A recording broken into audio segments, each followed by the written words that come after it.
Et là, je pourrais mettre que je déteste Ocarina of Time.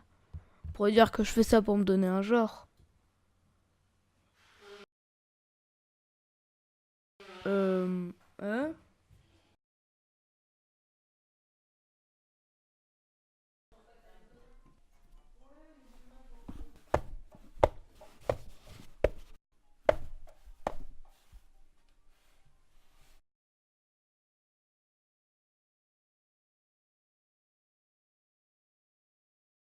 Allez, tiens, tiens, c'est l'enfoiré de gardien. Allez, non, non. Oh, tiens, salut. Paul, qu'est-ce que tu fous sur ma Switch? Mais il y a marqué ici, en cas d'ennui, vous pouvez jouer. En cas d'ennui, vous pouvez jouer. Faut vraiment que je pense à virer Sandrine, moi. Bon, tu viens pour le job? Oui. Ok, tu es engagé. Te voilà maintenant acteur, cadreur et co-scénariste des Sur le Canapé. Alors, heureux? Bah... Qu'importe. Assieds-toi sur ton bureau et réfléchis à des idées pour ma prochaine vidéo sur Zelda. Ok, et où est mon bureau? Tu es juste assis sur lui.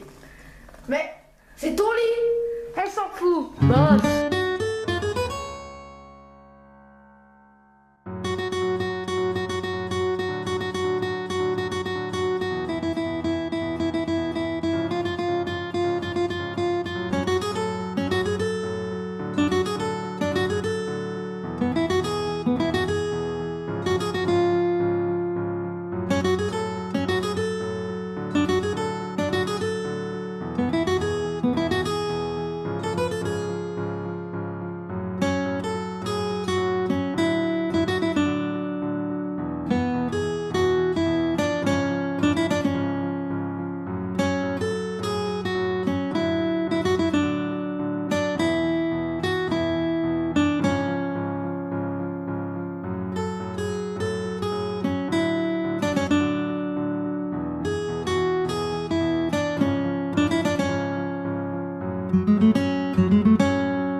Bon, bah, à plus. Ouais, d'ailleurs, on tourne quand?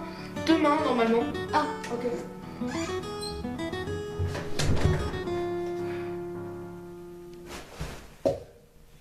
Cayman, réveille-toi. Tu as été plongé dans un sommeil long de 10 heures. Pourquoi je suis à poil? Tablette Toshiba. Bah non. Allô, Paul. Est-ce que tu peux venir de préférence avec une chemise STP? Ouais, bye. Tiens. C'est un peu grand pour moi, ça.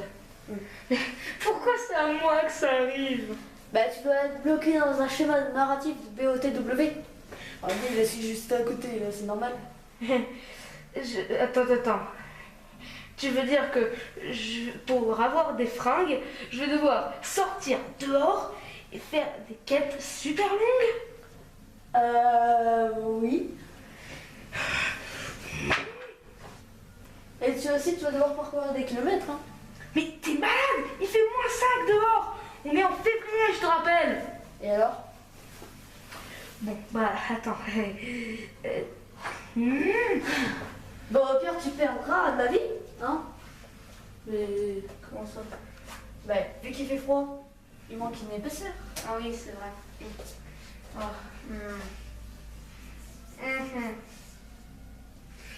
Il faudrait qu'on réfléchisse à une idée.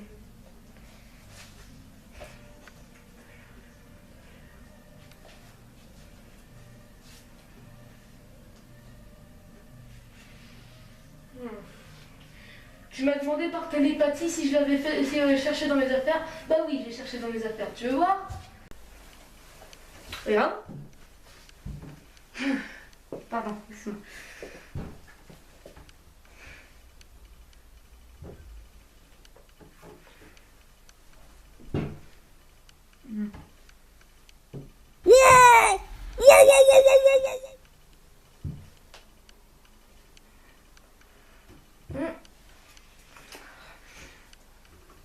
Ah ouais, franchement, il y a vraiment beaucoup de choses, hein. Entre parenthèses. C'est quoi ce bordel? C'est un portail dimensionnel. Voilà. Est-ce que je peux toucher? Tu vois, il y a vraiment rien. Franchement. Rien. Rien. Nada, niet, que dalle.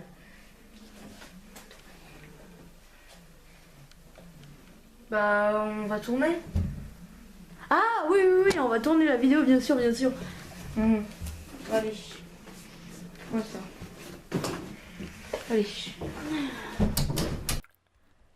Salut à tous, c'est Cayman. Aujourd'hui, on va parler de The Legend of Zelda Breath of the Wild. Pourquoi de celui-là? Eh bien parce que je n'ai pas aimé les autres. Surtout Ocarina of Time, c'était vraiment nul, hein, parce que...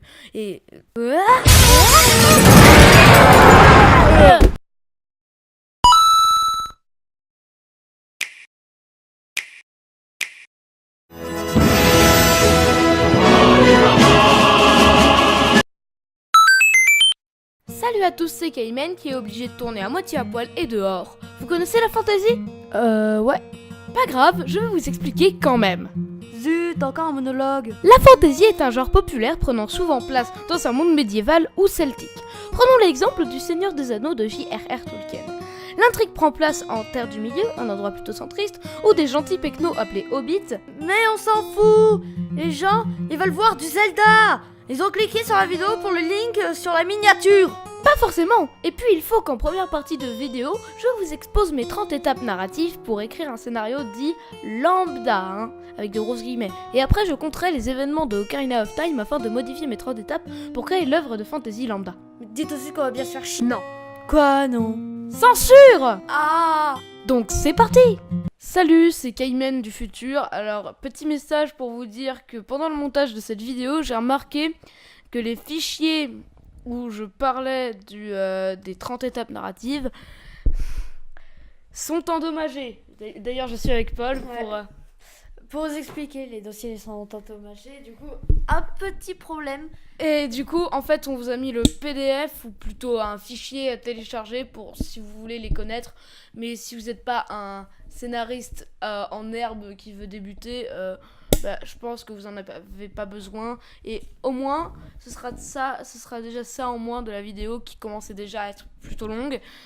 Donc voilà, c'était le petit message random, à plus. Et nous allons commencer en prenant pour exemple l'œuvre de fantasy The Legend of Zelda Ocarina of Time. Bon, vous commencez l'aventure de le roi Kokiri en incarnant Link, ou Etron si vous êtes comme moi, un petit con. C'est comme ce que j'ai fait hier soir. C'était pas très joli à voir. Merci Paul pour ta participation. Je t'en prie, Etron. Bref, Etron est rejeté du groupe pour la simple et bonne raison qu'il n'a pas de flèche hyper chiante qui lui gueule dans les oreilles à tout bout de champ. Mais ça, c'était sans compter le fait que Etron est prêt à aller jusqu'au bout et qu'il finit par rencontrer Navi, la fée la plus chiante de toutes les fées chiantes. Listen, hey! Listen, hey! Listen, hey! Listen, hey! Listen! Ah ta gueule! Il n'a pas d'amis. On peut dire que c'est une grosse merde. Donc, du coup, son prénom est justifié. Bref, une nuit, Etron fait un rêve où il voit une très jolie princesse poursuivie par un méchant monsieur au gros pif. En gros, c'est Zelda et Ganondorf. Etron récupère un bouclier et une épée et part donc à l'aventure. Mais en fait non, avant il doit aller voir Gandalf, Dumbledore, l'arbre mojo, sorte de père spirituel pour la tribu Kokiri, qui est très malade. Bah, il a qu'à prendre un Doliprane. Donc, pour vous imaginer le truc, je vous introduis à la nouvelle rubrique de cette émission, le petit théâtre de Monsieur Paul LOL, parce qu'on n'a pas les droits. Oh, mon ami l'arbre mojo, comment vas-tu? Oh mon cher Etron, je suis bien malade. Rentre dans mon corps, jeune Kokiri. Nice. Etron arrive alors à l'intérieur de l'arbre mojo et il aperçoit le boss final du mode aventure de Smash Bros. Je crois que tu t'es trompé de licence. C'est comme si moi je te parlais du skin roi des glaces que j'ai obtenu il y a 2 semaines. C'est bon, ta gueule. Bref, Etron combat le virus pas beau qui crache et qui pue, mais oh mon dieu, retournement de situation, l'arbre mojo meurt quand même. Mais comme Etron est un kleptomane, il vole une jolie émeraude à l'arbre mojo pour mieux la revendre sur le bon coin. C'est normal qu'il y ait une horde de fanboys Nintendo à ton portail? Je ne compte pas m'excuser. Ensuite, Etron s'en va de la forêt coquille. C'est un grand moment d'émotion et... Il est juste parti, il s'en battait les couilles. t'as gâché ma remarque sarcastique. Etron quitte alors, comme je l'ai dit, la forêt Kokiri, mais oh mon dieu, retournement de situation, sa meilleure amie lui offre un ocarina beige. C'est ultra moche le beige, tu le sais ça. Notre Etron national arrive donc au château d'Hyrule où il rencontre Shay, la princesse Zelda, qui lui explique de 1 que le mec de son rêve qui a le gros pif s'appelle en réalité Ganondorf, et que c'est un gros méchant complotiste qui veut s'emparer du trône d'Hyrule par le biais de la Triforce du pouvoir pour raviver sa forme originelle qui est Ganon. 2. Qu'il doit faire tout le sale boulot pour empêcher Ganondorf de tout péter. Il continue. Oh et puis ils font chier. Censure! Là je me suis vraiment fait avoir. Donc Etron se met en tête de faire le sale boulot, c'est-à-dire aller chercher les autres petits bijoux qui brillent de partout. Mais il fait escale dans un club de nudistes appelé Tribu Goron. Et les Gorons, ils se font embêter par les Dodongo. Etron, en bon MacGuffin ultra cheaté, arrive donc à la rescousse et tue un groupe de Dodongo qu'une tribu entière composée de soldats surentraînés et 2 fois plus forts qu'Etron n'a pas réussi à battre en plusieurs semaines. C'est des gros fragiles! L'un d'eux, Darunia, lui propose de danser avec lui. Pas du tout flippant les gars! Après avoir quitté les Gorons d'une manière inopportune, Etron va faire trempette au domaine Zora, où il est visiblement accueilli comme l'homme à tout faire car la princesse Zora, Ruto, a disparu. Et il doit aller la chercher. Disparu!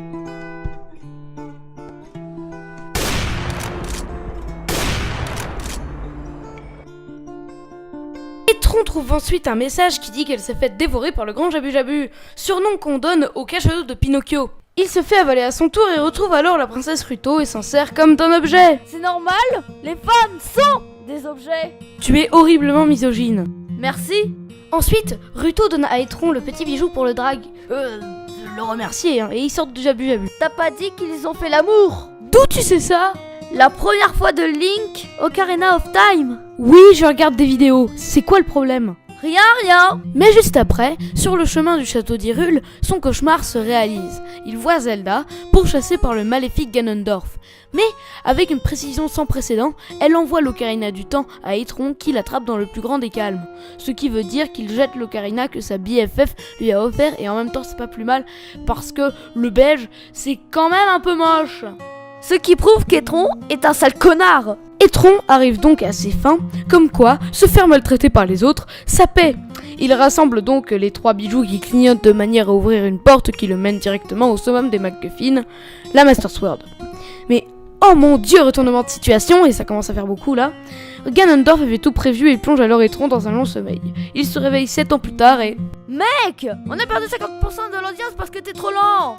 Ok, je vais faire vite. Bon, la fin du jeu, c'est grosso merdo la même chose, avec des changements dans les personnages et à la fin, on combat Ganon. Ce qui me permet de mettre le dernier, le petit théâtre de Monsieur Paul LOL, parce qu'on n'a pas les droits.